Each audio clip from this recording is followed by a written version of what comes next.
ለትግራይ ጊዜያዊ መንግስት የተሰጠ ማስጠንቀቂያ። ማስጠንቀቂያው ከብልጽግና አመራር የኢትዮጵያን የመከላከያ ሰራዊት በአሁኑ ተጨባጭ የአገሪቱ ሁኔታ ላይ በመመርኮዝ መከላከያ ሰራዊቱን ወደ ዳር ድንበሮች አካባቢ ላይ ለማስፈርና ለማንቀሳቀስ መንግስት ሐሳብ አለው።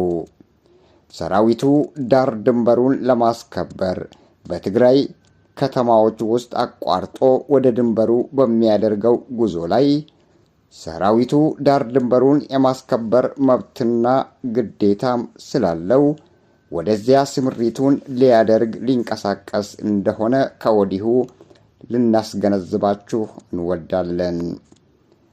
ሰራዊቱ በሚያደርገው እንቅስቃሴ ማንኛውም ኃይል በመከላከያ ሰራዊታችን አባላት ላይ ጥቃት የሚሰነዝር አካል ካለ ዳር ድንበራችንን ከወረረ ከውጪ ወራሪ ኃይል ነጥለን አናየውም። ሁለቱም ጠላታችን ይሆናሉ። የብልጽግና አመራር